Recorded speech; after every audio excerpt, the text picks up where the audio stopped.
So last class में हम लोगों ने इंट्रोडक्शन अपना कंप्लीट किया था।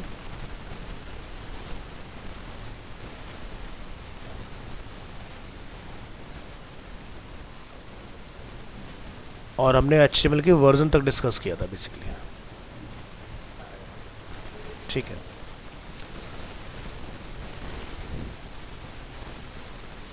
नेक्स्ट आज हम लोग डिस्कस करेंगे एडिटर्स के बारे में। HTML एडिटर, जैसे कि VS कोड एक एडिटर है, नोटपैड एक एडिटर है। So simple text editor is all you need to learn HTML। Learn HTML using notepad और टेक्स्ट एडिट। सो नोटपैड होता है विंडो यूज़र के लिए और टेक्स्ट एडिट होता है मैकिन्टोश यूज़र के लिए। जो एप्पल यूज़र होते हैं तो उनकी मैकबुक के अंदर या उनके iMac के अंदर आपको टेक्स्ट एडिट का एप्लीकेशन मिलेगा और इसके अंदर आप अपनी HTML की कोडिंग वगैरह कर सकते हैं। ठीक है, तो इन फ्यूचर कभी आप जैसे जॉब वगैरह पर होते हैं और आपको फर्स्ट टाइम एप्पल यूज़ करने के लिए मिल रहा है तो आपको ध्यान रखना है, इंस्टेड ऑफ नोटपैड आपको वहाँ पर सर्च करना है text edit. So web pages can be created and modified by using professional HTML editors. However, for learning HTML, we recommend a simple text editor like Notepad for PC or TextEdit for Mac. We believe that using a simple text editor is a good way to learn HTML.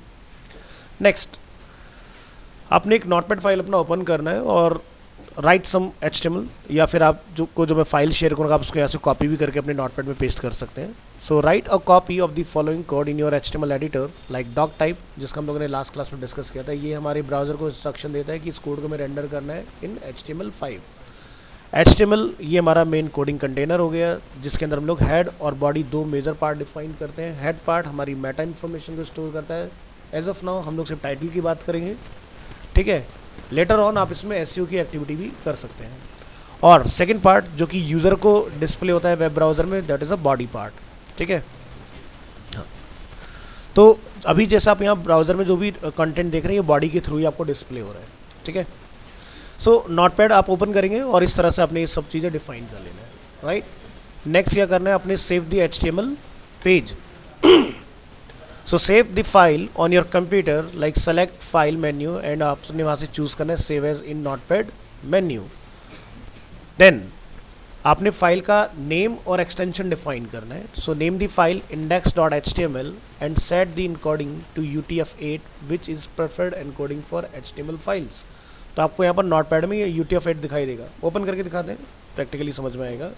तो जब भी आप किसी file को save as करने आते हैं तो एनकोडिंग क्या आता है, UTF-8। So English US UK based जितने भी आपको मिलेंगे वेबसाइट्स डिज़ाइन करने के लिए, वहाँ पर आपने एनकोडिंग UTF-8 का ही यूज़ करना है। ये बाय डिफ़ॉल्ट फिक्स है, आपको कुछ करने की ज़रूरत होती नहीं है। सो हर एक कंट्री के हिसाब से आपका एनकोडिंग जो होता है वो डिफरेंट होता है। ठीक है, और ये कंट्री वाइज कंट्री आपका वेरी करेगा। So name the file index.html and set the encoding to UTF-8 which is preferred encoding for HTML files. यहाँ पर एक टिप है आपके लिए, यू कैन यूज़ इधर .html और HTML, आप दोनों में से कुछ भी लिख सकते हैं फाइल के नेम के आगे। ठीक है, दोनों ही प्रैक्टिसेस आज भी एप्लीकेबल हैं। HTML तब तक चलता था जब तक HTML4 वर्जन नहीं आया था। आफ्टर HTML4 हम लोग यूज़ करने लगे थे HTML, बट कहीं भी ऐसा मेंशन नहीं कि आप अगर HTML लगा देंगे तो पेज वर्किंग नहीं होगा, वर्किंग होगा।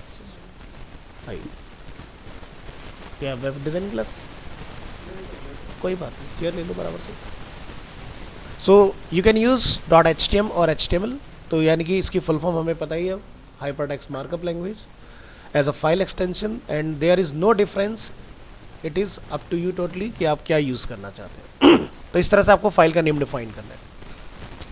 अब यहाँ पर एक चीज़ आपको ध्यान देना है कि जैसे अब ये हम लोग ग्राफिक सीखा है या मोशन ग्राफिक आप लोगों ने सीखा है, तो आप फाइल का नेम टाइटल केस में कैसे भी लिख लेते हो ना। वेब डिज़ाइनिंग के अंदर आपको ये ध्यान रखना है कि जो भी आप फाइल का नेम डिफाइन करेंगे वो स्मॉल केस में होगा। इसमें सेंटेंस केस, अपर केस इस तरह से नहीं करना है, मतलब टोटल लोअर केस यहाँ पर चलेगा। अब आपने एक चीज़ नोटिस किया होगा कि जैसे किसी भी पर्सन का जब आप ईमेल आईडी लेते हो, है ना, तो वो किस में होता है, स्मॉल में ही होता है। लिख चाहे भले से आप कैपिटल में लीजिए, उसको जीमेल में लिख के सेंड भी कर दीजिए, लेकिन एंड यूज़र के पास जो आएगा कहाँ से आया वो स्मॉल में ही लिखा आएगा। या फिर दूसरा प्रैक्टिस की भी आप यहाँ पर कैप्स लॉक ऑन करके लिखिए google.com एड्रेस बार में।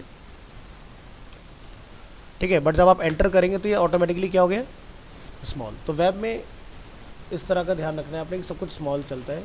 दूसरा, स्पेस भी यूज़ नहीं होता है, ठीक है। तो ये रहा हमारा फाइल का नेम। नेक्स्ट आपने क्या करना है, view the HTML page in your browser. So open the saved HTML file in your favourite web browser, जो भी आपका कंप्यूटर में हो सकता है, किसी का एज डिफ़ॉल्ट सेट हो सकता है, किसी का फायरफॉक्स होगा, मे बी किसी का क्रोम होगा। सो मैंने आपको लास्ट क्लास में बताया था डिफ़ॉल्ट हम लोग कैसे सेट करते हैं। स्टार्ट बटन पर आइए, लिखिए डिफ़ॉल्ट ऐप्स में आपने हिट करना है और यहाँ पर आपके वेब ब्राउज़र की चॉइस मिलेगी, जिसमें आप कंफर्टेबल हैं उसको यहाँ पर सेट कर लीजिए। आफ्टर दैट आपने क्या करना है, जहाँ पर हमारा वर्क सेव है, चेयर ले आओ, चेयर नहीं है। Good morning. हाँ, पहले आओ पहले पाओ।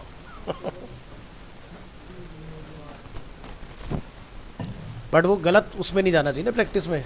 अच्छी बात तो है, ये मैं बना रहा हूँ ताकि आप रिवीजन कर पाए। अब हम लोग हैबिट बना लें कि कल को भी लेट आया और आराम से सर तो वीडियो दे ही देंगे, तो वो गलत हो जाएगा। तो ये वीडियो का बेनिफिट तब आएगा कि जब आप क्लास में एक बार देख लें और दोबारा आपका रिवीजन हो जाए। अब देखोगे पहली बार तो हो सकता है कि वीडियो देख के कनेक्ट ना कर पाओ, है ना। तो नोटपैड में जैसे कि हम लोग यहाँ पर अपने एक कॉपी करते हैं कोड इधर से इस तरह से, और यहाँ पर जाके आप अपने इस कोड को पेस्ट कीजिए और इस फाइल को हम लोग सेव एज कर लेते हैं अपना आज की डेट में 9/10/15। और मैं इसको एक नेम दे देता हूँ, लाइक डेमो, स्मॉल में लिखते हैं डॉट, या मैं इंडेक्स नेम दे देता हूँ उसको, index.htm या HTML, चॉइस इज़ योर कि आप क्या लिखना चाहते हैं। बट मेरा जो रिकमेंडेशन है वो आप HTML लिखिए, ठीक है। एंटर कीजिए इस फाइल को, तो आप अपने डायरेक्टरी में फाइंड आउट करेंगे कि यहाँ पर आपकी एक क्रोम फाइल क्रिएट हुई है। अब ये क्रोम फाइल आपको क्यों डिस्प्ले हो रहा है, क्योंकि हमारा जो डिफ़ॉल्ट वेब ब्राउज़र है वो क्या है, क्रोम। सो अगेन जिसको भी चेंज करना है वो अपना यहाँ से जो भी फेवरेट बनाना हो, ब्रेव, फायरफॉक्स, एज वगैरह, वो अपना चेंज कर सकते हैं। तो चलिए हमने यहाँ पर अपना फाइल यहाँ से किया है क्रिएट, और यहाँ पर हमारा जो टाइटल है वो लिखा हुआ है डॉक्यूमेंट। तो आपको अभी जब हम लोग ये फाइल ओपन करेंगे तो टाइटल बार में आपको डिस्प्ले होगा document. So double click here और you can simply drag and drop here like this. तो दिखाई दे रहा है हमारा ये क्रिएट हो गया फाइल। अब आपको हमने एक बात बोली कि भाई आपने जब भी फाइल का नेम रखना है तो स्मॉल में रखना है। दूसरा, 2 वर्ड की फाइल कभी नहीं बनानी, जैसे कि हमने लिख दिया यहाँ पर first space class extension dot HTML। सो आप डायरेक्टरी में देखेंगे फाइल तो आपकी क्रिएट हुई है फर्स्ट क्लास डॉट HTML के नाम से, बट प्रॉब्लम क्या है इसमें, URL को थोड़ा ध्यान से देखिए। आपको URL में एक %20 दिखाई देगा लिखा हुआ, यहाँ देखिए क्या लिखा रहा है, %20 इन बिटवीन फर्स्ट और क्लास के बीच में, है ना। अगर आपके URL में %20 लिखा रहा है, इट मीन्स कि इस पेज का SEO ही नहीं हो सकता। आप कितना मेहनत कर लो, ये पेज कभी रैंक ही नहीं होगा, क्योंकि ब्रोकन लिंक में कंसिडर हो रहा है, ठीक है। तो फाइल नेम में कभी भी स्पेस नहीं चलेगा। तो मान लीजिए कि अगर हमें किसी फाइल में स्पेस रखना हो तो क्या होगा तरीका। तो जैसे एग्जांपल ऐसा समझिए कि एक वेबसाइट है अपनी अरीना मल्टीमीडिया। तो यहाँ पर आप देखेंगे URL में क्या लिखा है, अरीना, जिसको आप लोग डैश बोलते हैं उसको हम लोग हाइफन बोलते हैं। तो क्या लिखा है, अरीना हाइफन मल्टीमीडिया। यानी कि ये समझ में आ रहा है कि अगर मुझे फर्स्ट क्लास के नाम से अगर किसी फाइल को सिक्योर करना है तो आप लिखेंगे first hyphen class extension dot HTML। अब एक वर्ड हो या एक से ज़्यादा आपके वर्ड हो तो आपने डैश का या हाइफन का इस्तेमाल करते जाना है और फाइल का नेम डिफाइन करते जाना है। नहीं कर सकते, कर दोगे चल जाएगा, बट उसका SEO नहीं हो सकता अभी। तो अल्टीमेटली देखो हमारा एंड गोल है क्या भाई, आप कोई वेबसाइट बनाओगे वो आप अपने लिए तो बना नहीं रहे हो भाई, आप तो अपने प्रोडक्ट सर्विस को जानते ही हो। हमारा एंड गोल क्या है, एंड यूज़र तक पहुंचाना है। जब पेज एंड यूज़र तक जाएगा ही नहीं तो उसका फ़ायदा क्या है ना। सो इसलिए आपने वो प्रैक्टिसेस यूज़ करनी है। अब जो मैं आपको डे 1 से बता रहा हूँ SEO के पॉइंट से, क्योंकि आपके कोर्स में बेसिक SEO दिया हुआ है, तो आपको ये पता हो कि पेज को बनाया किस तरह से जाता है। पता चला हमने वही स्कूल टाइम वाला सीख लिया HTML जो मैडम या टीचर पढ़ाते थे कि कैप्स में भी लिख लो, टैग चल जाते हैं, ऐसे भी चल जाता है, तो वो वहाँ के क्लासरूम तक के लिए सही है, बट रियल वर्ल्ड में ऐसे काम नहीं होता है।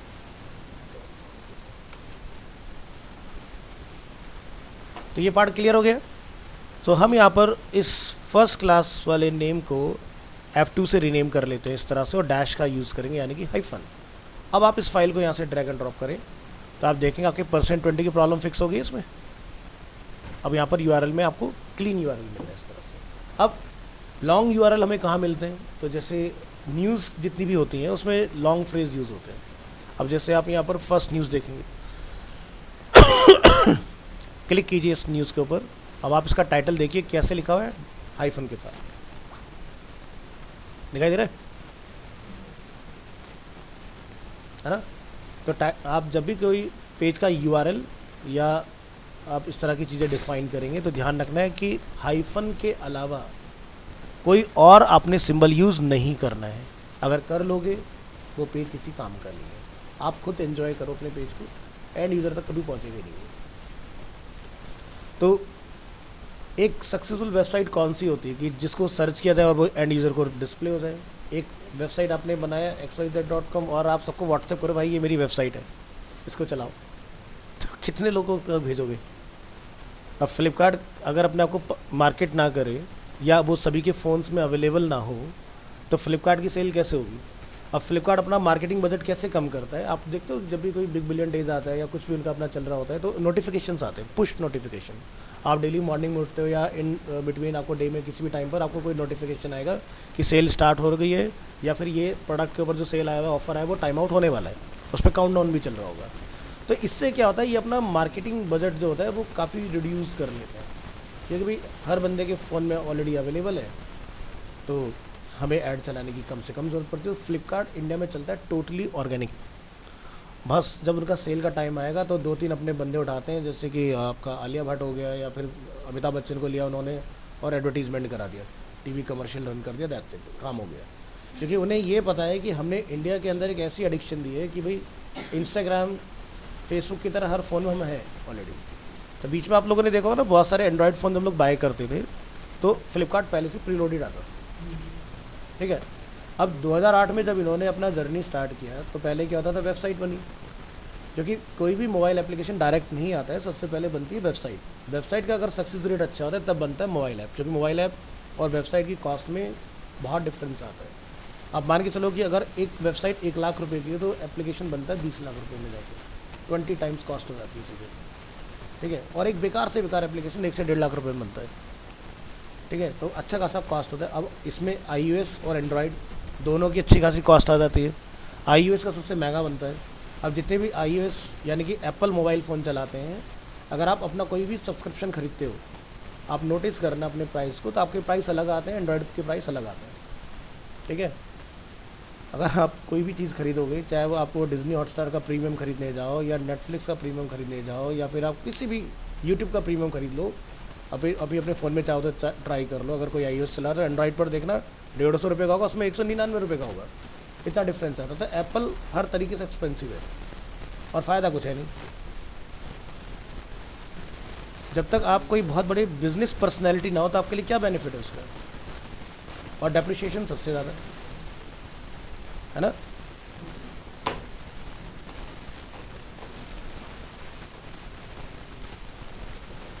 तो यूआरएल का टर्म क्लियर हुआ, सब कुछ स्मॉल, और इन बिटवीन क्या यूज़ करना है हमने, हाइफन का इस्तेमाल करना है।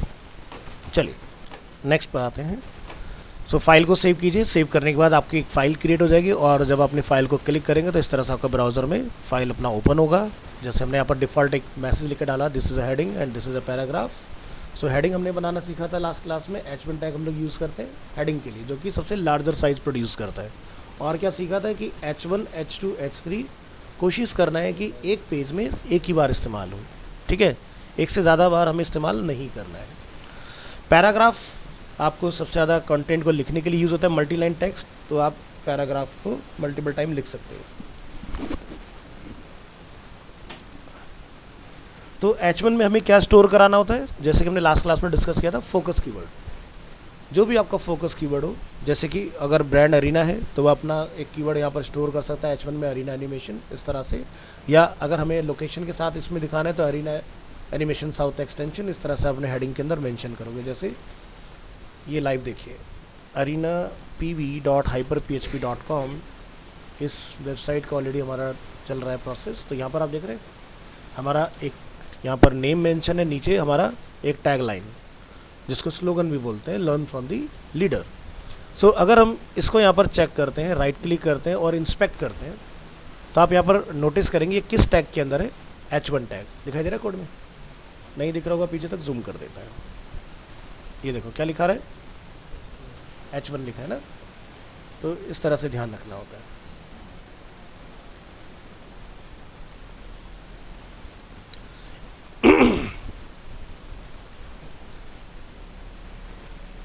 तो टाइटल की हमने बात की थी लास्ट क्लास में कि टाइटल का जो लेंथ होगा इंक्लूडिंग वाइट स्पेस आपने 65 कैरेक्टर्स अप टू यूज़ करना है, इससे ज़्यादा नहीं करना है।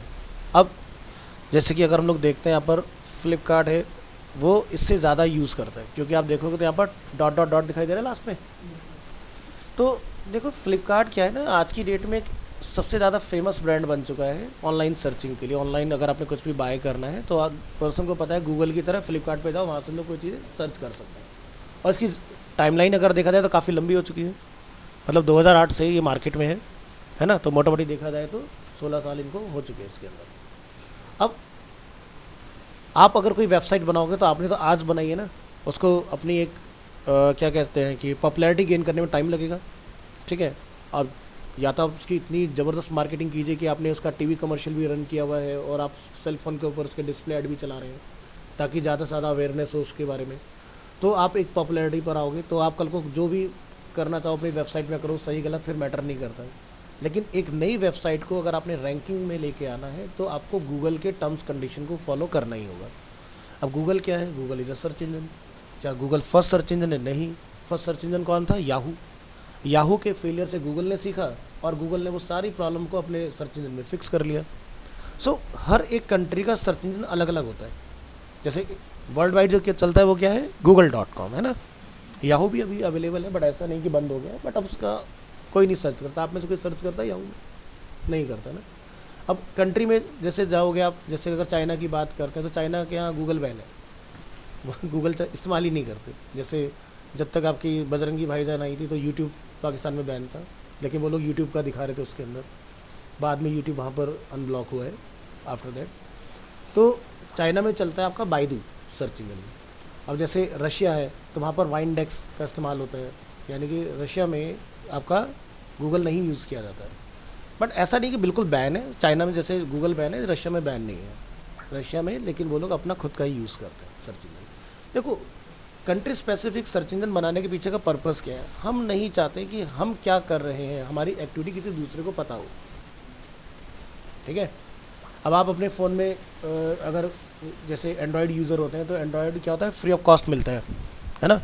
एप्पल अगर आप खरीदते हो तो एप्पल में आपको एप्पल का ओएस जो होता है उसकी भी कॉस्ट पे करनी होती है, इसलिए वो एक्सपेंसिव होता है। तो एंड्रॉयड फ्री है, अब कोई भी चीज़ अगर फ्री होगी तो उसके कुछ आपको पे भी करना पड़ेगा। तो गूगल आपसे ये परमिशन ले लेता है डे वन पर ही कि भाई आपके फ़ोन में जो भी आप इस्तेमाल करोगे, आपकी जो भी एक्टिविटीज़ होंगी वो सब मैं ट्रैक करूँगा और उसके बेसिस पर मैं आपको चीज़ें ऐड दिखाऊँगा। तो इसलिए गूगल का नेटवर्क एडवर्टीजमेंट में सबसे बड़ा हो गया और सर्चिंग में भी नंबर बना दिया। तो जैसे कि आप लोगों ने पिछले काफ़ी टाइम में नोटिस किया होगा कि जैसे आपका जब कोई एप्लीकेशन इंस्टॉल होता है वो आपके माइक की परमिशन मांगता है, कोई आपकी गैलरी की परमिशन मांगता है, कोई आपकी कॉन्टैक्ट लिस्ट की परमिशन मांगता है, अलग अलग परमिशंस मांगते हैं ना, कुछ आपकी लोकेशंस मांगते हैं। तो अभी जो लेटेस्ट फ़ोन्स अपने आ रहे हैं तो उसमें आपको दिखाई देता है कि बीच बीच में ग्रीन डॉट आता है, ठीक है। तो ग्रीन डॉट का काम क्या रहता है कि बेसिकली अगर कोई एप्लीकेशन या आपने कोई फ्रेज़ ऐसा बोला जिसमें कोई ऐसा स्पेसिफिक कीवर्ड है, जैसे मान लो मेरा पिज़्ज़ा खाने का मन है, ठीक है, तो मैंने डोमिनोज़ का जिक्र किया, तो क्या होगा कि जो भी इस तरह के उस चीज़ों पे मार्केटिंग करोगे तो ये कीवर्ड एल्गोरिदम ने सुन लिया। अब ये क्या होगा, इसके बेसिस पर आपको हो सकता है पिज़्ज़ा हट का, हो सकता है मे बी डोमिनोज़ का, या और कोई अच्छा अगर पिज़्ज़ा मार्केट में अवेलेबल होगा तो उसका आपको add most probably by evening या आफ्टरनून तक दिख जाएगा। तो ये होते हैं आपके बेसिकली फ्रेजेस के ऊपर जो आपके सर्चेस काम करते हैं। इनका काम ऐसा नहीं है कि टोटल कॉन्वर्सेशन आपकी ये सुन रहे हैं, ये कीवर्ड निकालते हैं उसके अंदर से कि आपका कोई पर्टिकुलर कीवर्ड मैच होगा तो वो वर्क कर जाएगा इसके अंदर।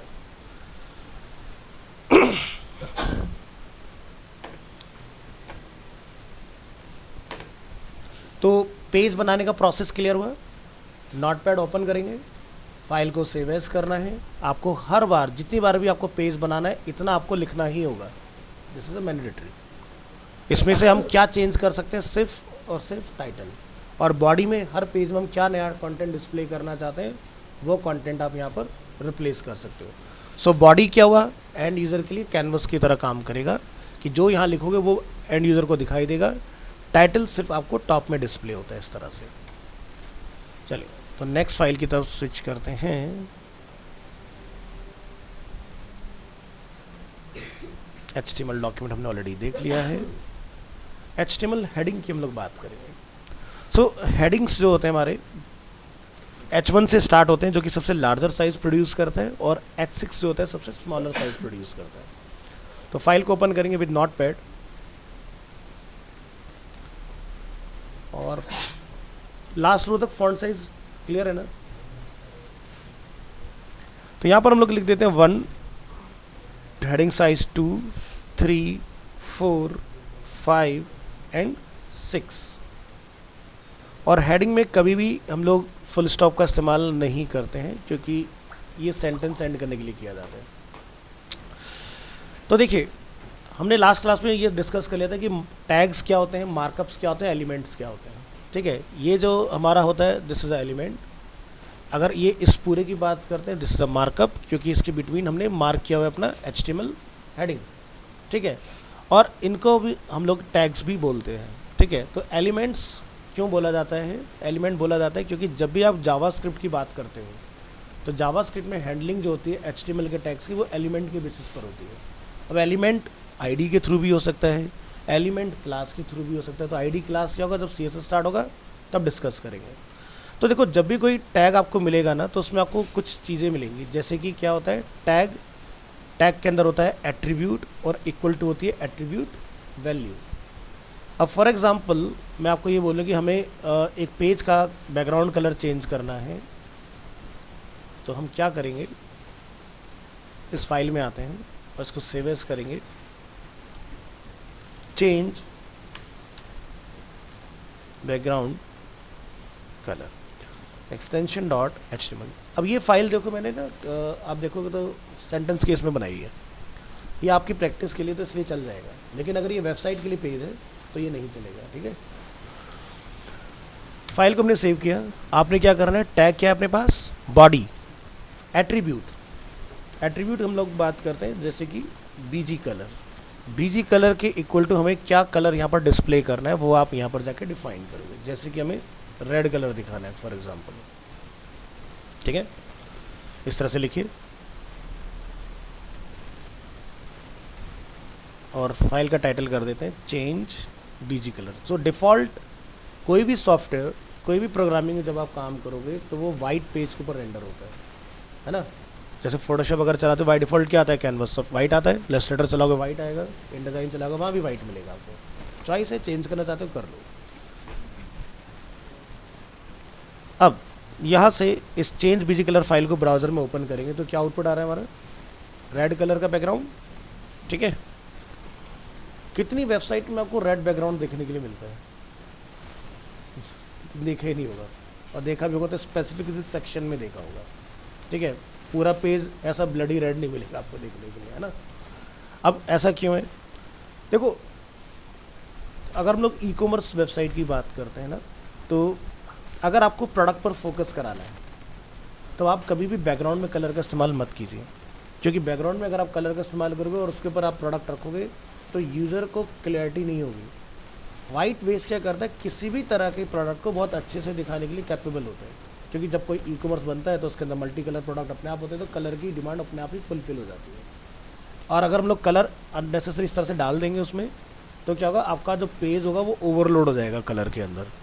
ठीक है, और यूज़र का एंगेजमेंट वहाँ पर कम हो जाएगा। अब सोचो कि आज की डेट में जैसे आप सभी की भी प्रैक्टिस है, आप बेड टाइम में जब पहुँचते हो तो वहाँ भी लेट के फ़ोन चला रहे होते हो, बेडरूम की लाइट ऑफ है, ऐसा लाल कलर निकल के आंखों में आ रहा है, तो कितना अच्छा एक्सपीरियंस होगा आपका, आप खुद ही छोड़ के दूसरे पेज पे चले जाओगे, है ना। तो वाइट कलर भी हमें प्रॉब्लम क्रिएट करता है ऐसे उसमें, क्योंकि बैकलिट अगर इतना ज़्यादा वहाँ पर होगा तो आपको उसमें भी दिक्कत आएगी। तो देखते हैं एक मोड चेंज करने का ऑप्शन आता है, डार्क मोड। वो डार्क मोड किस लिए है, ताकि लाइट ज़्यादा इमिट ना हो और जो इन्फॉर्मेशन हम सिर्फ उतना पार्ट रीड कर ले वास्ते। सो मॉडर्न प्रैक्टिसेस में क्या हो रहा है कि जो वेबसाइट्स बन रहे हैं उसमें हम लोग बैकग्राउंड में कलर यूज़ नहीं करते हैं, हम सिर्फ कंटेंट के कलर के साथ काम करते हैं ना। इसका एक छोटा सा डेमो दिखाते हैं। जैसे हम इस पेज के ऊपर हैं और आप इस पेज को अभी डे, मतलब यहाँ पर आप देखोगे तो यहाँ पर लाइट वगैरह सब कुछ अवेलेबल है, बट मे बी रात हो गई, आप इसको नाइट मोड में देख रहे हैं, तो आप देख रहे हो सिर्फ इन्फॉर्मेशन आपकी हाईलाइट है, बैकड्रॉप आपका पूरा डार्क में शिफ्ट हो गया है। बट अगर ये कलरफुल होगा बहुत ज़्यादा तो ये फिर भी उतनी ही लाइट इमिट कर रहा होगा, है ना। सो डार्क मोड बनाने के पीछे का पर्पज़ ये होता है कि जिस वेबसाइट पर आप चाहते हो यूज़र का स्क्रीन टाइम ज़्यादा से ज़्यादा हो। अब जैसे कोई न्यूज़ की वेबसाइट है, अब न्यूज़ की वेबसाइट पर जब आप जाते हो तो वहाँ पर हमें इस चीज़ का खास कर ध्यान रखना चाहिए, जहाँ पर टेक्स्ट कंटेंट बहुत ज़्यादा है तो वहाँ पर आप बेस को वाइट रख के चलिए। तो यूज़र की चॉइस है वो क्या रखना चाहता है। तो आजकल हमारे पास मोड होते हैं जैसे कि लाइट, डार्क, और थर्ड मोड होता है ऑटो। ऑटो मोड का क्या मतलब है, जैसे आपके सेल फोन में आपने नोटिस किया होगा, आप ना एक नाइट मोड सेट कर देते हो कि भाई 8 बजे के बाद सेल फोन डार्क मोड में चला जाए, ठीक है, या ऑटो डिम मोड में चला जाए, है ना, ताकि आइस के लिए फ्रेंडली रहे। तो ऐसे ना विंडो के अंदर भी क्या होता है कि आप अपनी थीम चेंज कर ले। तो बहुत सारे हमारे स्टूडेंट तो डार्क मोड प्रेफर करते हैं, बहुत सारे स्टूडेंट तो आपका डे मोड प्रेफर करते हैं कंप्यूटर के अंदर।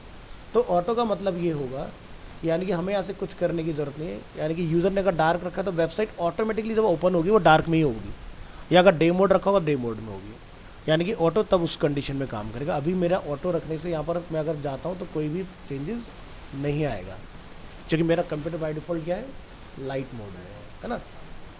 तो आप अपने प्रेफरेंसेस में जाके सेटिंग्स के अंदर आपको कंट्रोल मिलता है, अपना थीम चेंज कर सकते हैं। अब बात करते हैं कलर। तो देखो HTML हमने लास्ट क्लास में डिस्कस किया था कि कंप्यूटर में नंबर ऑफ कलर्स कितने होते हैं, तो 16.7 मिलियंस कलर आपके कंप्यूटर में अवेलेबल हैं। तो HTML कितने कलर रेंडर कर सकता है, HTML 216 कलर को ही रेंडर कर सकता है सिर्फ, ठीक है, जिसको हम बोलते हैं वेब सेफ कलर। बट अब 16.7 मिलियंस के बाद तो ऐसा लग रहा है जैसे मेरे साथ नाइंसाफ़ी होगी कि बस 216 कलर, इतने में क्या होगा, है ना। तो ध्यान रखो कि HTML की ये कैपेसिटी है 216 कलर की, बट जब आप CSS सीख जाते हैं तो आप 16.7 मिलियंस कलर में काम कर सकते हो। तो बात करते हैं कि भाई नेम, तो 140 नेम आप इस्तेमाल कर सकते हो। 140 नेम से ऊपर ये आपका HTML कलर को रेंडर नहीं कर पाता है। तो नेम की मैं आपको पूरी एक लिस्ट दे दूंगा, कौन कौन से नेम इसके अंदर आपके काम करेंगे, वो सब आप यहाँ पर ट्राई कर सकते हो। अगर हम लोग बात करते हैं कोड की, तो फोटोशॉप आप सभी ने पढ़ा है। फोटोशॉप में जब भी आप कलर चूज़ करने जाते हो तो नीचे एक हेक्स कोड आता है ना, देख लेते हैं यहाँ पर एक बार।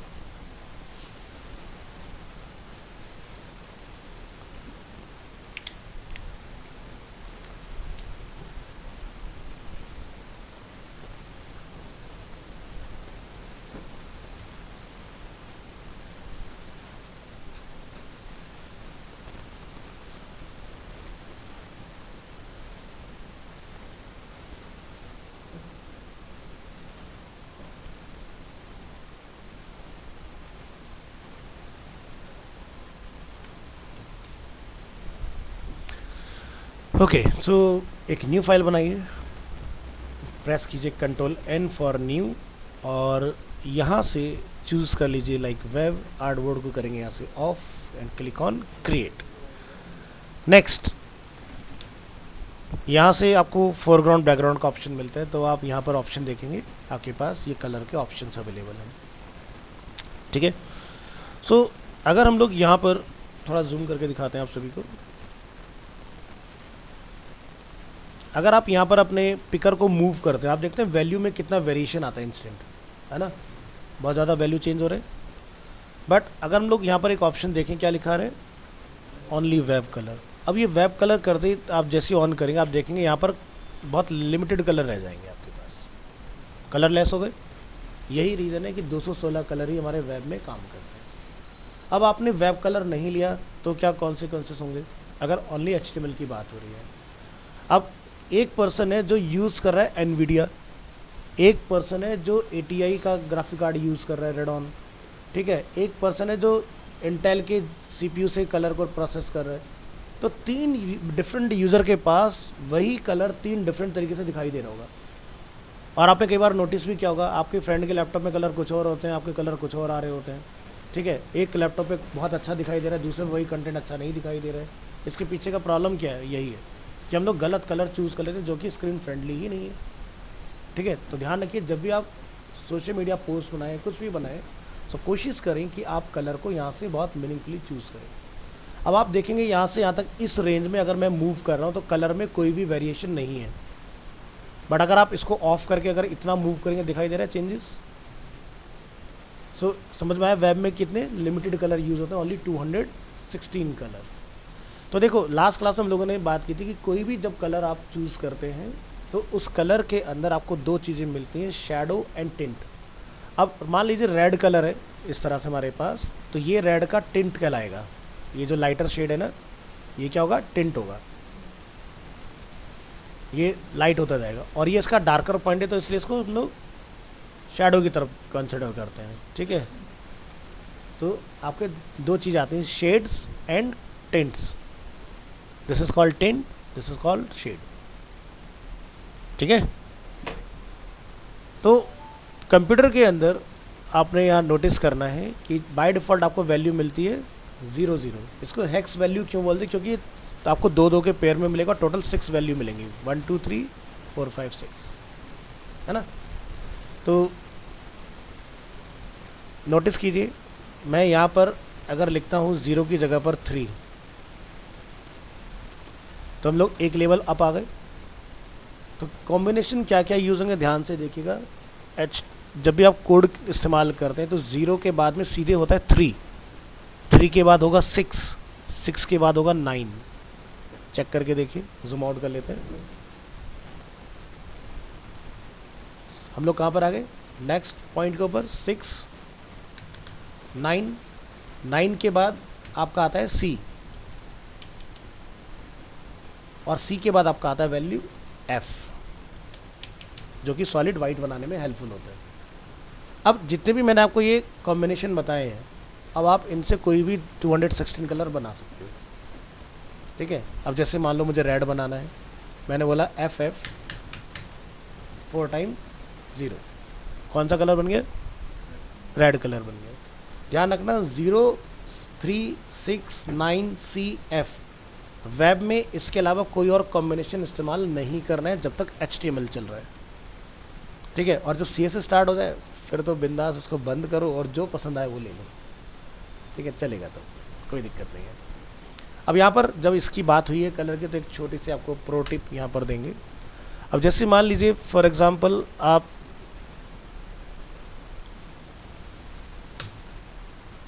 प्रिंट के लिए कुछ बना रहे हो या स्क्रीन के लिए कुछ भी आप बना रहे हो, तो आपको बोला जाता है भी रेड कलर डालो। तो आप क्या करते हो, ऐसे जाते हो ट्रैक करके और रेड कलर यहाँ पर ला के आप डाल देते हो, ठीक है। अब जब आप इसको प्रिंट करोगे तो ये कलर प्रिंट ही नहीं होगा।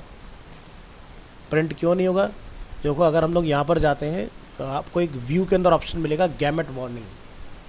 गैमेट वार्निंग में क्या दिखाई दे रहा है, रेड कलर जो है वो पूरा का पूरा डिफरेंट हो गया, यानी कि आपने वो कलर रेंज चूज़ किया है जो प्रिंट में पॉसिबल ही नहीं है, ये आउट ऑफ गैमेट है। ये कलर रेंज प्रिंट के कलर्स में नहीं होता है। तो प्रिंट का रेड कौन सा होगा, तो आप यहाँ पर इसको क्या करेंगे, एक कॉपी बनाइए और हम प्रिंट के रेड कलर की बात करते हैं तो प्रिंट में चलता है मैजेंटा 100 एंड येलो 100।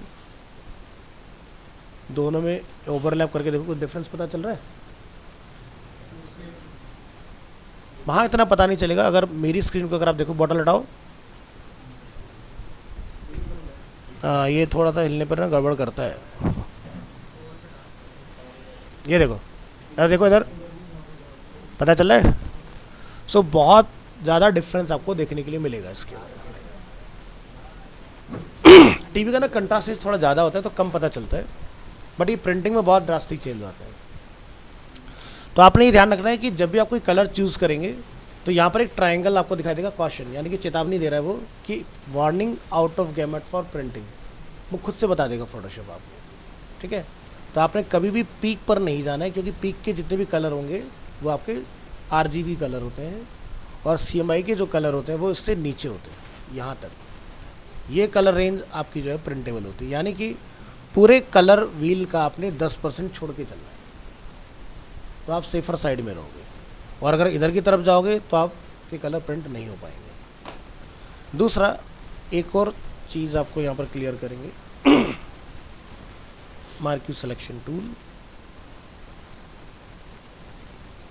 आप लोगों को एक छोटी सी मेरी हेल्प करनी है कि मान लीजिए मैंने यहाँ पर एक कलर फिल किया है, अब हमें इस कलर को चेंज करना है, तो कैसे करोगे चेंज?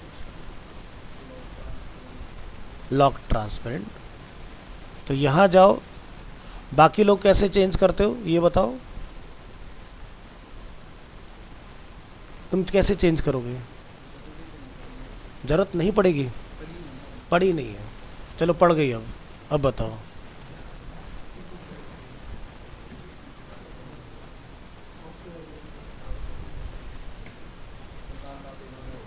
हाँ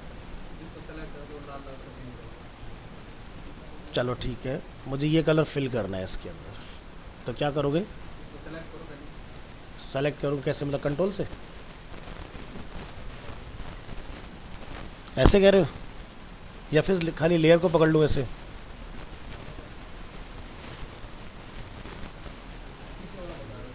पीछे वाला? अच्छा, पीछे वाला साथ में कौन है? हाँ जी बताओ। ये लाइफलाइन इस्तेमाल कर रहे हैं? हाँ अरे तो क्या दिक्कत है, अभी तो यही क्लासरूम ही हो ना, अब कल को जाके इंटरव्यू में फंसो क्या फ़ायदा है, उससे अच्छा यहीं क्लियर कर लो। हाँ फटाफट आंसर करो, क्योंकि ये ना इंटरव्यू में सबसे ज़्यादा फंसते हो आप लोग इस चीज़ के अंदर, और ये प्रॉब्लम है बहुत बड़ी, ये क्लियर करना बहुत ज़रूरी है। जिसको पता है तरीका बताओ। एक ने मुझे बता दिया कलर ओवरले क्यों करना है, डायरेक्ट कलर चेंज नहीं कर सकते हम लोग ये वाला, इसमें कंट्रोल बैक स्पेस, बिल्कुल गलत जवाब। ऑल्ट बैक स्पेस, तो ऑल्ट से तो ऑलरेडी फिल हो ही रहा है ना, कंट्रोल करेंगे तो वाइट कलर आएगा, फोरग्राउंड बैकग्राउंड होता है ना alt space, alt back space और कंट्रोल बैक स्पेस। क्या सिलेक्शन करेंगे? ऑल्ट डिलीट, बिल्कुल सही, ठीक है, कलर चेंज हो गया। अब बस ये कलर देखो विजुअली चेंज हो गया आपका, लेकिन इंटरव्यू में आप फेल हो गए। ये अगर आपने इस तरह से कलर चेंज किया, आपको बोलेंगे ठीक है कॉल करके बताएंगे। यह वाला कलर कभी नहीं चेंज करना, ऑल डिलीट करो या ऑल्ट बैक स्पेस करो, ये वाला टेक्निक नहीं इस्तेमाल करना है। जो टेक्निक इसने बताया वो वाला इस्तेमाल करना है। क्या बताया था तुमने? Lock transparent pixels. अब देखो क्यों इस्तेमाल करना चाहिए उसको ज़रा प्रैक्टिकली पहले समझो। क्या होता है कि अभी तो आपका ये सॉलिड कलर है, ठीक है, तो आप यहाँ पर कंट्रोल के साथ सिलेक्शन बना के या जैसे भी आप अपना कलर चेंज कर लेंगे चल जाएगा। जैसे मैं यहाँ पर रेड कलर ही ले लेता हूँ और हमने इसका कंट्रोल के साथ सिलेक्शन बनाया, ऑल्ट बैक स्पेस या ऑल्ट डिलीट जो भी आप प्रेस करना चाहें, कलर चेंज हो रहा है। कहाँ फंस जाते हैं हम लोग जाके? मान लीजिए कि मैं आपको ये बोलता हूँ कि भाई आप सिलेक्शन बनाने से पहले या जब आप सिलेक्शन बना लेते हैं उसके बाद इसमें थोड़ा फेदर डाल दो। आप क्या करोगे? शिफ्ट F6 डालोगे यहाँ पर और 10 पिक्सल का हम लोग इसमें फेदर डाल देते हैं, ठीक है, अब फंस जाओगे। अब आप यहाँ पर क्या करोगे, ज़रा इसमें कलर डालिए और इसका कंट्रोल के साथ सिलेक्शन बना के यहाँ से कोई डिफरेंट कलर चूज़ करो, लाइक ब्लैक। अगर ये अप्रोच सही होती तो रेड कलर चेंज होता कि नहीं, बट रेड कलर तो चेंज हुआ नहीं। एज पर क्या आ रहा है? रेड कलर, मिडिल में क्या आ रहा है? Black colour. इसलिए ये प्रैक्टिस सही नहीं मानी जाती। सो हमेशा लॉक ट्रांसपेरेंट पिक्सल का इस्तेमाल करो और ये कमांड आपको मिलेगा यहाँ पर, दिखाई दे रहा है? अब आप यहाँ पर ऑल्ट बैक स्पेस कीजिए, आपका परफेक्टली ब्लैक कलर आएगा, ठीक है। और अगर आप इसको शॉर्टकट से करना चाहते हैं तो ऑल्ट शिफ्ट बैक स्पेस का इस्तेमाल कीजिए, तो आप बिना कोई सिलेक्शन बनाए किसी भी लेयर के ऊपर कलर वगैरह अपना चेंज कर सकते हो, ठीक है। तो कलर इस तरह से चेंज करना है, कभी भी कंट्रोल के साथ सिलेक्शन बना के चेंज मत कीजिएगा। इसका मैं आपको एक और डिसएडवांटेज दिखा देता हूँ, क्या आता है। लेट्स से आपने एक सिलेक्शन बनाया और उसके अंदर एक ब्लैक कलर है अपने पास, न्यू लेयर और कलर फिल कीजिए। अब हम लोग यहाँ पर क्या करते हैं कि अगर ये पूरा सेलेक्ट करता है तो हम लोग डिलीट कर देते हैं, लेकिन डिलीट करने के बाद आप देख रहे हो कुछ पिक्सल्स यहाँ पर छूट गए, दिखाई दे रहे हैं? यही वो प्रॉब्लम है। तो जब हम लोग फोटोशॉप में काम करते हैं, कोई ग्राफिक डिज़ाइन कर रहे होते हैं ना, और आप बार बार कलर चेंज करते हो, तो जितने भी कलर आप इस्तेमाल करोगे वो सब एज पर इकट्ठे होते जाएंगे। और ये कहाँ दिखेगा? जब प्रिंट होके आएगा, वहाँ पर आपको ये पता नहीं एजिस पर क्या रहा है, ये तुमने लगाया नहीं था, है ना। क्योंकि ये प्रॉब्लम जूम करके आपको दिखाई देती है, तो इसका ध्यान रखिएगा। चलिए वापस आते हैं अपने कोडिंग की तरफ। तो बीजी कलर की हमने बात की यहाँ पर। अब आपको मान लीजिए कोई कलर यहाँ पर इस्तेमाल करना है, जैसे मुझे रेड का कोड ही यूज़ करना है या मुझे कुछ डिफरेंट कलर यहाँ पर कॉल करना है, तो हमने यहाँ पर लिखा FC0। F यहाँ पर जो स्टैंड करता है फर्स्ट वो होता है रेड, ये होता है ग्रीन, ये होता है अपना ब्लू। तो आप दो के पेयर भी चला सकते हो ऐसे FFCC00, या फिर आप HTML5 में एक एक तीनों के प्रीफिक्स का इस्तेमाल करके भी आउटपुट लेके आ सकते हो। तो चलो ज़रा सेव करो और ब्राउज़र में जाके क्या करना है, रीलोड। कलर चेंज हुआ। अब सेम ही आउटपुट देखो, आप यहाँ पर एक F रिमूव करिए, C रिमूव कीजिए, 0 रिमूव कीजिए, तब भी आपको सेम ही आउटपुट मिलेगा। या मैं अगेन रेड कलर यहाँ फिल करना चाहता हूँ, चला सकते हैं। तो आप हेक्स कोड भी प्ले कर सकते हो और आप 3 डिजिट में भी प्ले कर सकते हो। HTML5 में दोनों ही एक्सेप्टेबल है, चलेगा। इसके अलावा कोई भी आपने नेम इस्तेमाल करना है तो ध्यान रखना, कोड में चलेंगे 216 आपके डिफरेंट कोड, और नेम के अकॉर्डिंग चलेंगे तो 140 नेम। जैसे आपको यहाँ पर एक्वा कलर का इस्तेमाल करना है, क्लोज टू सियान होता है, तो आप यहाँ पर देखें आपका कलर चेंज होगा। ठीक है, तो जो भी आपको नाम पता है सब बिंदास इस्तेमाल करो, red green blue orange output मिलेगा आपको। नेक्स्ट हम लोग बात करते हैं बैकग्राउंड में इमेज इंस्टेड ऑफ कलर। तो बैकग्राउंड इमेज के लिए आपने यहाँ पर लिखना है चेंज बैकग्राउंड इमेज, और यहाँ लिखिएगा बैकग्राउंड एट्रीब्यूट, और यहाँ पर आप लिखेंगे अपना इमेज का नेम। इमेज फोल्डर में आइए, तो जैसे मेरे पास कुछ ऑलरेडी यहाँ पर इमेजेस अवेलेबल हैं, ध्यान से देखिए, ये हमारा आज की डेट का फोल्डर है। एक इमेज का हमने डायरेक्टरी यहाँ बनाया हुआ है और कुछ इमेजेस हमने इसमें स्टोर किए हुए हैं। जो भी इमेज आप यहाँ पर अप्लाई करेंगे, फर्स्ट आपने उसकी प्रॉपर्टी चेक करना है, उसका फाइल टाइप क्या है, मे बी JPG PNG कुछ भी हो सकता है ना। तो इसका टाइप है JPG। सो यहाँ ये लिखिए फोल्डर का नेम फर्स्ट इमेजेस, इमेज का नेम IMG7, और उसका फाइल टाइप क्या है .jpg। इतना लिखने के बाद फाइल को सेव कीजिएगा। ब्राउज़र में इसको आप ड्रैग एंड ड्रॉप या फिर डबल क्लिक करके ओपन कीजिए। तब हमारे पेज में कलर की जगह पर क्या दिखाई दे रहा है, बैकग्राउंड इमेज। अब ये इमेज ऑलरेडी फुल HD है, तो ये मेरी पूरे स्क्रीन को कवर कर रहा है ना। हो सकता है आपने कोई स्मॉल साइज़ का इमेज अगर यहाँ पर ट्राई किया इंस्टेड ऑफ दिस, जैसे कि हम चलो इसी को ले लेते हैं, image underscore Chrome, yes. Spelling कौन सी, वो तो टाइटल है, उससे कोई दिक्कत नहीं है। ठीक है, टैग में स्पेलिंग मिस्टेक मत कीजिएगा, टैग में स्पेलिंग मिस्टेक नहीं होना चाहिए। तो चलिए IMG क्रोम का हम लोग फाइल टाइप पता करेंगे क्या है, ये PNG फाइल टाइप है। ठीक है, तो यहाँ पर लिखिए .png, और ब्राउज़र में अब आप यहाँ नोटिस करेंगे क्या हुआ है, रिपीटेशन। तो अगर कोई इमेज हमारी छोटी होगी स्क्रीन से, स्मॉल साइज़ में होगा, तो वो क्या होती है, ऑटोमेटिकली टाइल हो जाती है, यानी कि रिपीट होती है ना। और अगर आपकी इमेज बड़ी होगी तो वो टाइलिंग में नहीं दिखाई देगी। अब आप पेज को जैसे जूम आउट करेंगे तो देखो इमेज अपना रिपीट होते जा रहा है। अगर आप ब्राउज़र को जूम करेंगे तो इमेज अपना लेस होते जा रहा है ना। तो ये चीज़, तो ये मैंने आपको करके इसलिए दिखाया क्योंकि हो सकता है कि मैं आपको यहाँ पर फ्लावर की इमेज डाल के दिखा के छोड़ दूँ, आपको घर जाके कि सर मैंने प्रैक्टिस किया, इमेज बहुत सारी दिख रही है बैकग्राउंड में।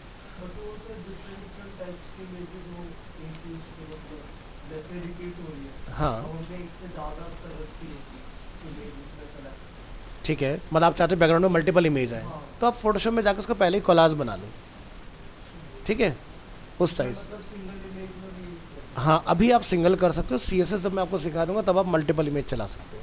ठीक है, HTML की ना अपनी कुछ लिमिटेशन है। HTML क्या है ना, बेस है, बेस के ऊपर जो आप जिस चीज़ की आप बात करें वो आता है फिर स्टाइलिंग, जिसको हम लोग बोलते हैं CSS। तो यानी कि जैसे कि ऐसा समझो स्ट्रक्चर की ह्यूमन बॉडी से इसको समझते हैं कि जैसे हमारा बोन्स स्ट्रक्चर है ना, स्केलेटन जो है, दैट इज़ HTML। उसके ऊपर जितना भी आप नर्व्स देख रहे हैं, जो आप इसके ऊपर स्किन वगैरह का पार्ट देख रहे हैं, ठीक है, ये सारे मसल्स वगैरह ये सब क्या आपका CSS है। अब इसकी फंक्शनैलिटी लाइक कि भाई मेरे पास ये पूरा एक ह्यूमन बॉडी बन के रेडी हो गया, मैंने ब्रेन से उसको एक सिग्नल दिया कि भाई ये फिंगर मेरा पॉइंट होना चाहिए, लाइक इस तरह से 1 बोला तो 1 हो जाए, 2 बोला तो 2 हो जाए। दिस इज़ अ जावास्क्रिप्ट, क्योंकि ये जावास्क्रिप्ट कर सकती है चीज़, क्योंकि HTML CSS वही दिखाएगा जो आपने बना दिया, बट जावास्क्रिप्ट की हेल्प से हम उसके अंदर कुछ भी चेंजेस करवा सकते हैं। फॉर एग्जाम्पल के तौर पर आप ऐसा देखें कि भाई आप फ्लिपकार्ट की वेबसाइट पर आते हैं, तो यहाँ पर आप देख रहे हैं लॉगिन के लिए यहाँ पर एक जावास्क्रिप्ट से कुछ बना के लगाया गया जो यूज़र का अटेंशन ले रहा है, ग्रैब कर रहा है कि भाई यहाँ पर आपने आके लॉगिन करना है, और ये 10 सेकेंड तक ऐसे यहाँ पर शेक करता रहेगा। मैं इसको टैप कर लेता हूँ। अब आप मान लीजिए यहाँ पर आते हैं और ये पूरा जो डिज़ाइन है ये HTML और CSS से बना हुआ है। आपने बिना कोई फ़ोन नंबर या ईमेल डाले आपने रिक्वेस्ट किया OTP, तो ये मुझे क्या कहता है, please enter valid email ID और मोबाइल नंबर। ये हुआ जावास्क्रिप्ट, यानी कि यहाँ पर लॉजिक लग गया कि जब तक मेरी आप रिक्वायरमेंट या जो मेरी डिमांड है वो फिल नहीं करोगे तब तक आप आगे नहीं जा सकते। तो ये प्रोसेस तब चलेगा जब JS से ये वेरीफाई हो जाएगा। ठीक है, तो वेबसाइट डिज़ाइनिंग के अंदर HTML is a base, CSS is a style, JavaScript is a functionality. ठीक है, अब जैसे ये वेबसाइट अगर आप यहाँ देखें तो ये देख रहे हैं क्राउजल वगैरह आपके काम कर रहे हैं, जिसको हम बोलते हैं स्लाइडर्स जैसा आप बोलते हैं, बट इसको हम लोग क्राउजल्स बोलते हैं ना। अब यहाँ पर अगर आप माउस लेके जाते हैं तो ये ड्रॉप डाउन वगैरह आपके खुल जाते हैं कुछ इस तरह से। ठीक है, या फिर अगर हम लोग किसी पर्टिकुलर पर क्लिक कर लेते हैं तो अंदर आप देखेंगे इस तरह से आपके ड्रॉप डाउन दिखाई दे रहे हैं। फ्लिपकार्ट ने क्या किया लास्ट 1 ईयर में अपने लैंडिंग पेज को थोड़ा सा चेंज किया ताकि इनका रिस्पॉन्स काफ़ी फास्ट हो जाए, मतलब कोई रिक्वेस्ट करे तो ऐसा लगे कि इमीडिएट रिस्पॉन्स हो रहा है। ठीक है, जो कि मैंने लास्ट क्लास में आपको करके दिखाया था इनकॉग्निटो मोड के अंदर, कि एक यूज़र फर्स्ट टाइम अगर फ्लिपकार्ट को अपने कंप्यूटर में एक्सेस करेगा उसको ऐसा फील होगा जैसे वो पहले से चलाते आ रहा है, उसको इंस्टेंट खुलेगा। ये नहीं कि फर्स्ट टाइम विजिटर के लिए बहुत सारा पहले लोडिंग होगा, देन उसके बाद विजिटर उसको विजिट करेगा, है ना। तो मान लो कि एक वेबसाइट से अगर उसकी जावास्क्रिप्ट ले लो, जैसे ये है, मैं इसको कहता हूँ फ्लिपकार्ट से कि हम इसको जावास्क्रिप्ट नहीं देते, हम कहाँ जाते हैं, सेटिंग्स, और हम यहाँ जाके लिख देते हैं जावास्क्रिप्ट। अभी देखना वेबसाइट पूरी डेड हो जाएगी। हमने बोला वेबसाइट को जावास्क्रिप्ट अलाउ नहीं है। ठीक है, पेज को एक बार ज़रा रीलोड करिए। अब इस वेबसाइट के अंदर कुछ भी नहीं होगा, ना तो आपके आइकन लोड हुए, ना ही मेरा प्रोडक्ट्स जो स्लाइडर है वो मूव कर रहे हैं। यहाँ पर क्लिक कर लो, कुछ काम नहीं करेगा। यहाँ पर जो मेरा बार बार 10 सेकंड का आ रहा था एक अलर्ट, वो भी नहीं आ रहा, कुछ भी नहीं चल रहा है इसके अंदर, डेड होगी पूरी वेबसाइट। नीचे स्क्रॉल करोगे डेटा आएगा ही नहीं। ये है जावास्क्रिप्ट की पावर। ठीक है, तो एक वेबसाइट जब डिज़ाइन हो जाती है उसके ऊपर अप्लाई की जाती है जावास्क्रिप्ट, क्योंकि जावास्क्रिप्ट ही वो चीज़ है कि जैसे मैंने बोला ना कि जो हमारा स्केलेटन है दैट इज़ HTML, और जो हमारा जितना ब्यूटिफिकेशन का पार्ट है दैट इज़ अ CSS। अब मुझे अगर उठना है, चलना है, बैंड होना है, कुछ भी करना है, तो उसके लिए क्या चाहिए, कमांड। ब्रेन कमांड करता है ना, वो जावास्क्रिप्ट है। तो किसी भी वेबसाइट को चलाने के लिए जब तक जावास्क्रिप्ट नहीं होगा वो कुछ नहीं कर पाएगा। और जैसे आप जावास्क्रिप्ट को इनेबल करेंगे यहाँ से, ये देखो एकदम इसमें फिर से लाइफ आ जाएगी वेबसाइट के अंदर और ये स्टार्ट हो गई, है ना।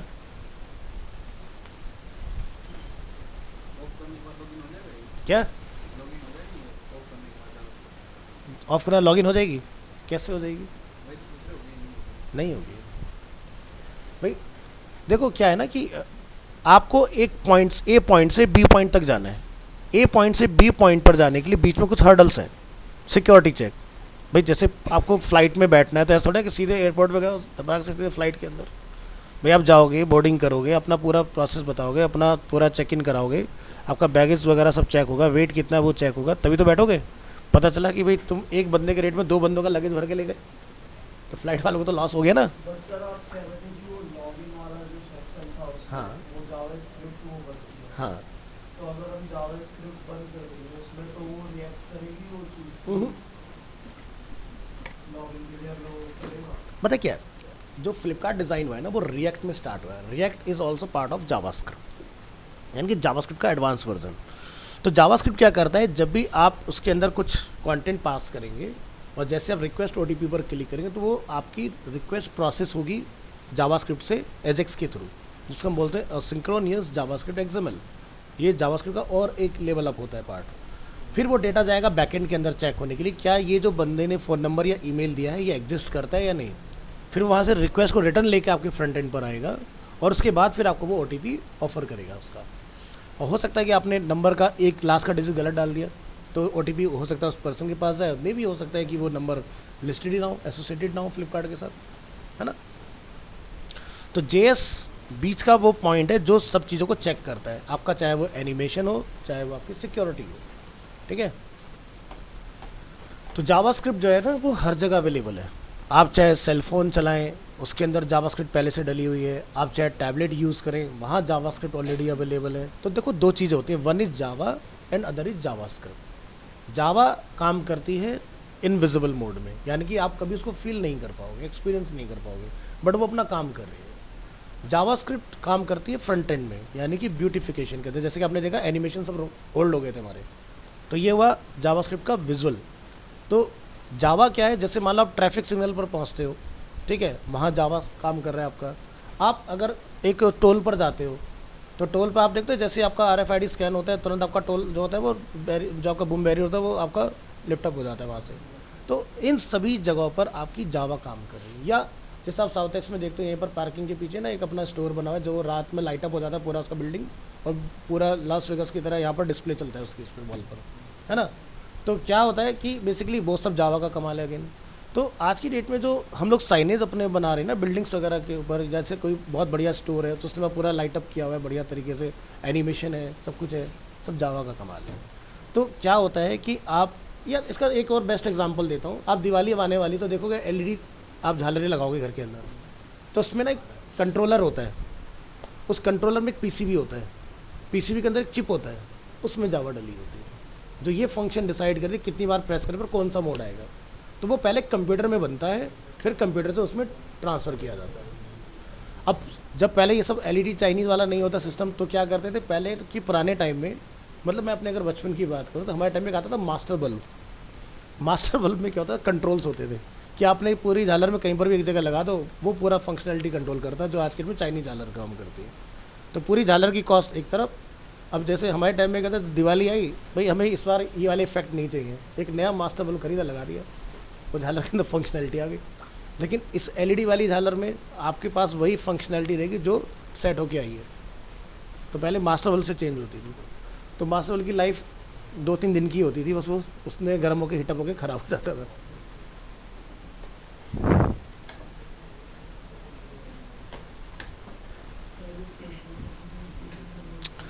तो background image, background colour change करना समझ में आया। तो अगर आपकी रिक्वायरमेंट है तो आप अपना बैकग्राउंड में इमेज वगैरह चेंज कर सकते हो। तो जैसे फ्लिपकार्ट पर अगेन आ जाते हैं और यहाँ से हम लोग देखेंगे तो आप देखेंगे यहाँ पर बैकग्राउंड कलर कुछ ग्रेइश मोड में दिखाई दे रहा है, ऊपर वाला हेडर कलर आपको अलग दिखाई दे रहा होगा। तो इस तरह से आप यहाँ देखो पूरे बॉडी का जो कलर है वो ये ग्रे कलर हमें दिखाई दे रहा है। तो ये हम लोग कहाँ लिख सकते हैं, बॉडी में BG कलर, ठीक है। देखो ज़्यादा वाला जो काम होगा वो आपने ध्यान रखना है कि बॉडी पर करा लेना है, क्योंकि हमें पूरे पेज में एक जैसा ही चाहिए। अब कलर कहाँ जाके चेंज हो रहा है लास्ट, जब आप फुटर पर आ जाओगे तो यहाँ कलर डिफरेंट है, तो यहाँ पर पर्टिकुलर सेक्शन में कलर डाला गया होगा जो भी इसके लिए टैग यूज़ होगा, मैं आपको सिखा दूंगा कैसे बनेगा। इसी तरह से आप देखोगे तो नैप बार के अंदर आपका वाइट कलर डिस्प्ले हो रहा है। तो जहाँ पर आपको लग रहा है ज़्यादा से ज़्यादा कलर आपको एक ही बार में चेंज करना है तो बॉडी को टारगेट करो, ठीक है।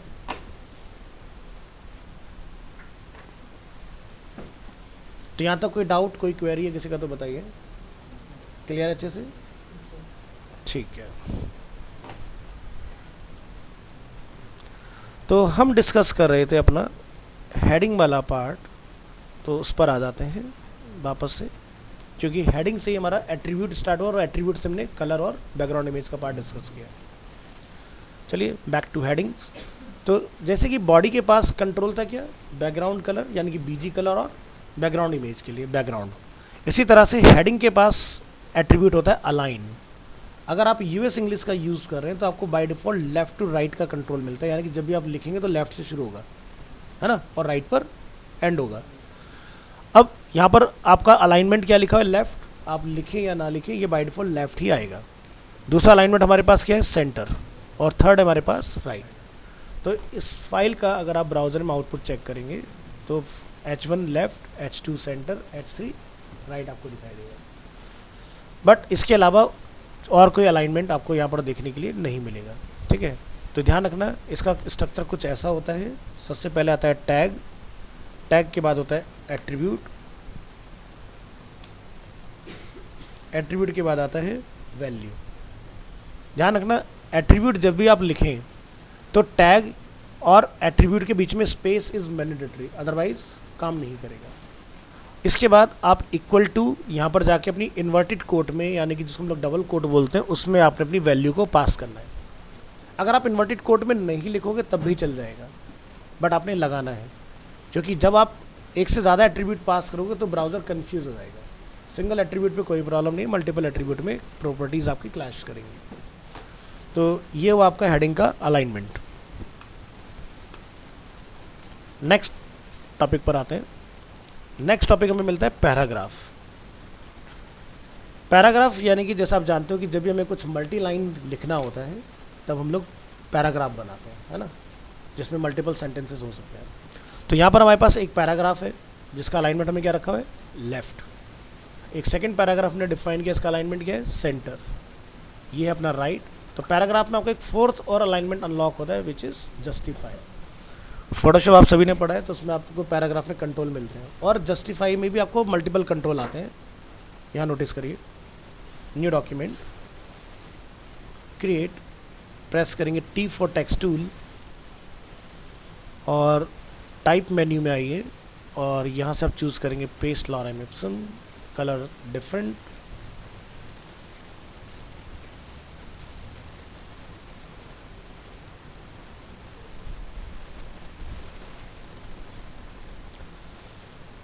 यहाँ से ओपन करेंगे हम लोग पैराग्राफ। तो आप यहाँ देखेंगे पैराग्राफ में पहला ऑप्शन क्या है, जस्टिफाई लास्ट लेफ्ट।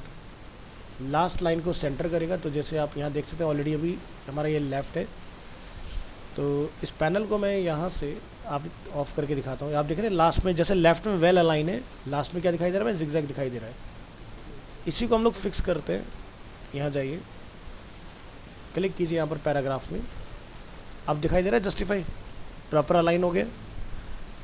ये हो गया लेफ्ट, ये हुआ सेंटर, यानी कि लास्ट जो लाइन होगी वो सेंटर में दिखाई देगी। ये आपका राइट अलाइन होगा और ये आपका फोर्सफुली फुल जस्टिफाई करेगा। तो हमें अभी HTML में सिर्फ और सिर्फ ये वाला ऑप्शन मिलेगा, जस्टिफाई फ्रॉम लेफ्ट। बाकी के जो 3 कंट्रोल की हम लोग बात करें, जब CSS पढ़ोगे तो उसमें आ जाएगा। तो चलिए इस फाइल को हम लोग वेब ब्राउज़र में करेंगे ओपन, पैराग्राफ।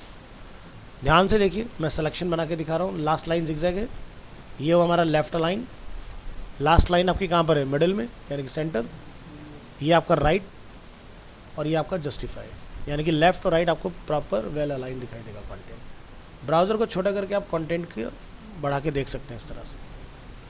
डिफरेंस समझ आया? अब जितनी बार भी हम लोगों ने P टैग का इस्तेमाल किया है, एक बीच में स्पेस आपको दिखाई देगा। ठीक है, तो ये डिफ़ॉल्ट नेचर है P टैग का, जो बीच में गैप मेंटेन करता है।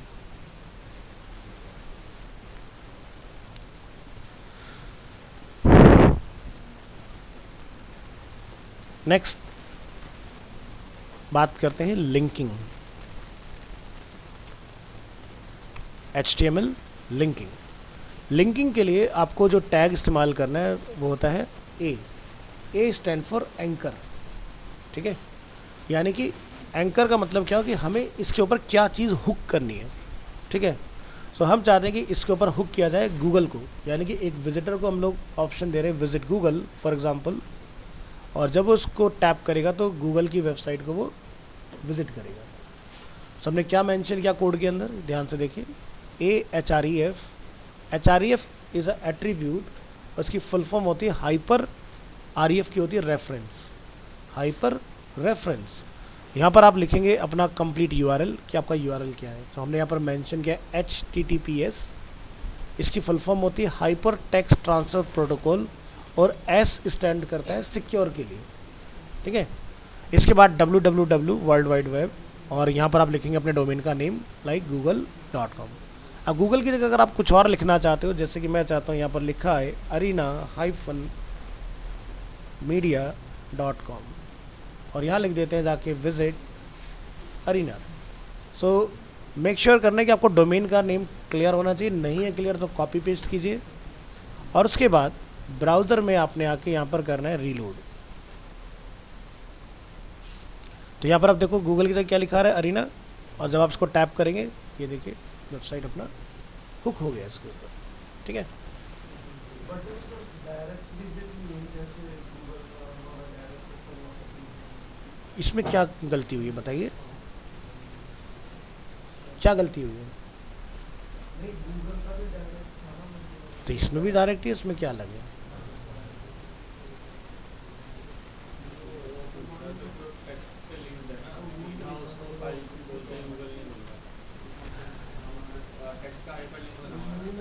तुमने यहाँ पर हर टेक्स्ट पे तो पहले वाले में क्या था, वो विजिट गूगल था, मैंने रिप्लेस करके विजिट अरीना कर दिया है उसको, ठीक है, और उसके ऊपर हमने यूआरएल अपना याला हुक किया हुआ है। तो क्या कुछ नहीं होगा, सो सिंपल, कुछ नहीं होगा तो हाँ, विजिट अरीना नहीं होगा तो दिखेगा ही नहीं। हाँ, क्योंकि देखो क्या है ना, ये जो हमने लिखा है ये क्या है, जब यूज़र क्लिक करेगा तो क्या एक्सेस होगा, और ये है वो पार्ट जो एंड यूज़र को डिस्प्ले हो रहा है। मैं इसको हटा देता हूँ यहाँ से और ब्राउज़र में जाके हम लोग डिस्प्ले करेंगे इसको। तो ब्लैक में आएगा। बिल्कुल नहीं, खोलेगा क्यों जब कुछ है ही नहीं, तो खुलेगा क्यों? देखो कभी भी वेबसाइट के अंदर लिंक अपने आप नहीं चलता है। अब आपने कुछ वेबसाइट देखी होंगी कि आप एक क्लिक करते हो 3 चीज़ें चलती हैं अपने आप, है ना। अब जैसे एग्जांपल है, समझो कि अभी हाल फिलहाल में कोई मूवी रिलीज़ हुई, अब आप ढूंढना स्टार्ट करोगे नेट के ऊपर, अब आपको वो 10 ऐसी वेबसाइट दिखा देगा कि यहाँ पर वो अवेलेबल है, होगा नहीं। अब आप क्लिक करोगे तो 3 लिंक और खुल रहे होंगे उसके अंदर एक पर, तो वहाँ पर जावास्क्रिप्ट लगी होती है जो आपको एक साथ बल्क लिंक ऑफर करती है कि भाई कितने लिंक एक साथ खुलवाना चाहते हो।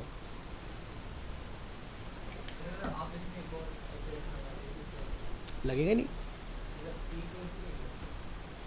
देखो HTML क्या है ना, मैं यहाँ क्या लिखना चाहता हूँ, ठीक है, मैंने लिखा संतावनता, ये मेरी चॉइस है, इस पर क्या खुलेगा वो आपने लिख दिया अगर संतावनता.com तो वो खुल जाएगी, नहीं तो आपकी अरीना ही खुलेगी। अब एंड यूज़र के साथ आप स्कैम कर रहे हो, बता रहे हो संतावनता खोल रहे हो, अरीना एनिमेशन, ठीक है।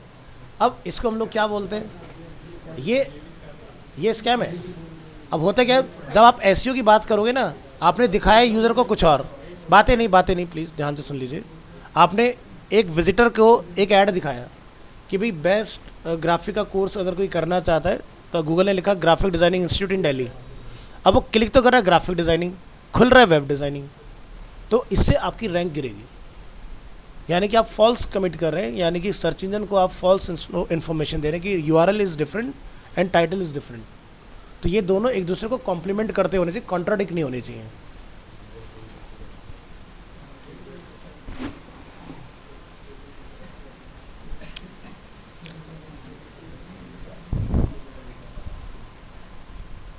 तो URL बना लेंगे आप लोग, ठीक है, इसको हम बोलते हैं लिंकिंग। लिंकिंग के बहुत सारे टाइप हैं, बट अभी बेसिक आपने समझना है। तो जैसे A टैग हमारा हुआ, क्लोजिंग सिर्फ A टैग की आप कर रहे हैं, A stand for anchor, HREF जिसके अंदर आप कोई अपना URL डिफाइन करेंगे। इसके अंदर और भी बहुत सारे एट्रीब्यूट आते हैं, जैसे कि हम चाहते हैं कि जब इसको क्लिक किया जाए तो मेरा सेम पेज जो है वो रिप्लेस ना हो। आप देख रहे हैं विजिट गूगल जैसे हम लोग यहाँ पर कर रहे हैं,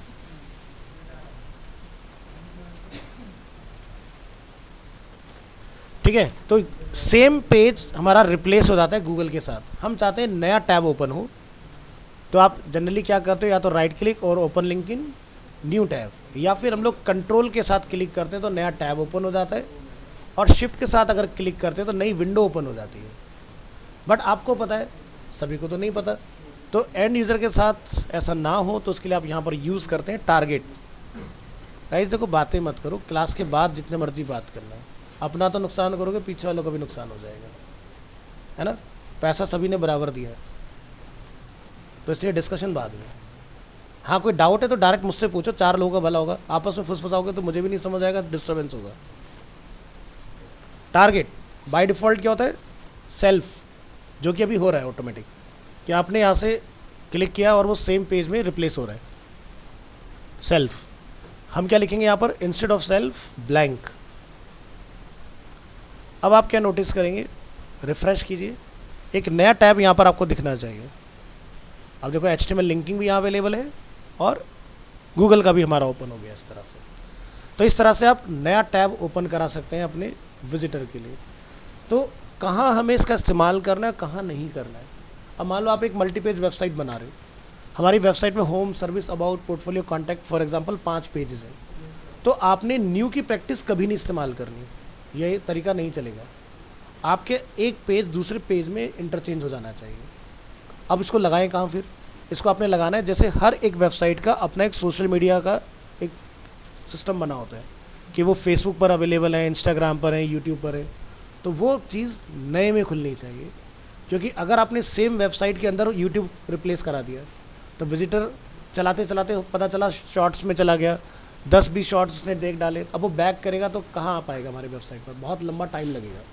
तो ऐसी चीज़ों को, एक्सटर्नल एक्टिविटीज़ को हम लोग ब्लैंक में खोलते हैं, और जो हमारा अपना खुद का पार्ट होगा उसको सेल्फ में खोलते हैं। क्लियर है? कब लगाना है और कब नहीं लगाना है, यानी कि कहने का मतलब शक्तियों का गलत इस्तेमाल नहीं करना है। ठीक है? तो नेक्स्ट आते हैं इमेजेस। ठीक है? तो अभी हम लोगों ने पेज के बैकग्राउंड में इमेज को कॉल करना सीखा था, अब हम लोग देख रहे हैं पेज के फोरग्राउंड में। देखो ये इमेज थोड़ा स्क्रीन से बड़ा है, तो आप देख रहे हैं स्क्रॉलिंग दिखाई दे रहा है आपको। इमेज को कॉल करने का जो प्रोसेस होता है इसको हम बोलते हैं IMG SRC। आपने लिखना है IMG टैग। अब image tag non containing tag होता है, यानी कि बंद नहीं होगा एंड में। आपने बताना है source, SRC stand for source, folder का नेम, इमेज का नेम, फाइल टाइप, ये आपको ध्यान रखना है। तो जैसे कि हमारे फोल्डर में हम लोग आते हैं, तो फोल्डर नेम क्या है? इमेजेस। IMG 8 हमारा फाइल का नेम है, और इसका फाइल टाइप क्या है? JPG। पॉइंटर रख के देखिए, डिस्प्ले हो जाएगा, लिखा रहा है JPG फाइल। इसके बाद एक यहाँ पर मोस्ट इंपॉर्टेंट पार्ट आता है ALT, इसको हम बोलते हैं ऑल्टरनेट टेक्स्ट। और अगर आप किसी वेबसाइट का SEO कर रहे हो और उसके अंदर इमेज यूज़ किया आपने, अगर ALT नहीं होगा तो अगेन ध्यान रखिए आपकी कोई भी इमेज SEO में इंडेक्स नहीं होगी। ठीक है? यानी कि सर्च, जैसे क्या होता है, एक छोटा सा एग्जांपल से समझाने की कोशिश करते हैं। आप गूगल में आते हैं तो ये होता है गूगल के अंदर URL सर्च, ऊपर देखते हैं एक ऑप्शन आता है इमेजेस, ट्राई किया आप सभी ने। अब आप यहाँ जाके एग्जाम्पल लिखो अजय। ठीक है? अब यहाँ पर क्या दिखाई दे रहा है? अजय लिखने पर जडेजा, ठीक है, देवगन, दोनों दिखाई दे रहे हैं। अब जरा हम एंटर करके देखते हैं कौन सामने आता है, जडेजा या देवगन। देवगन आ रहे हैं, बट जबकि मैंने लिखा था तो सर्च में तो मुझे वो दिखाई दे रहा था, जडेजा, है ना? ऐसा क्यों हुआ है? देखो सीधी सी बात है, टॉप पर वही बंदा आता है जिसकी पॉपुलैरिटी हो। ठीक है? अब ये पॉपुलैरिटी बनी कैसे? जितने भी प्लेटफॉर्म ने इसके लिए न्यूज़ लिखा उन्होंने ALT के अंदर अजय देवगन मेंशन किया। ठीक है? जितने ज़्यादा कीवर्ड दिखेंगे वही बंदा टॉप में आएगा। इसको एक तरह समझो बैकलिंक, समझ गए ना? तो अजय लिखने पर सिर्फ और सिर्फ अजय देवगन है, मैं तो नहीं बताया ना देवगन आना चाहिए, मैं तो अजय बोला। अजय हमारी हो सकता है क्लास में, हो सकता है इंस्टीट्यूट में, पता नहीं कितने अजय हो, बट कोई नहीं आ रहा ना। तो ये होता है पॉपुलैरिटी, यानी कि ALT का रोल है ये। तो जैसे हमने यहाँ पर लिखा फ्लावर इमेज, तो अगर आप कोई फ्लावर इमेज सर्च करेगा तो उस फ्लावर इमेज के सर्चेज में मेरा भी रिजल्ट वहाँ पर डिस्प्ले हो सकता है। अब इसका दूसरा फ़ायदा क्या है ALT का? मान लीजिए कि आपने इमेज का URL बाय मिस्टेक गलत कर दिया। ठीक है? हमने क्या कर दिया? 88। अब 88 तो एग्जिस्ट नहीं करता हमारे इसमें। तो ऐसे सिनेरियो में ALT जो है वहाँ पर आपको ब्राउज़र में डिस्प्ले होगा। चेक करिए। अब आपको ये पता चला कि इमेज कौन सा मिस हुआ है, आप सीधे यहाँ से कॉपी करेंगे उसको और कंट्रोल F से फाइंड कर लेंगे और जाकर उसको फिक्स कर दोगे। तो दूसरा पर्पज़ हुआ ALT का ये वाला कि मिसिंग के केस में आपको ALT रिवील हो जाएगा। ठीक है? तो ये ज़रूर से डिफाइन कीजिए, अदरवाइज़ आपकी इमेज रैंक नहीं होगी। ठीक है? नेक्स्ट टॉपिक पर आते हैं।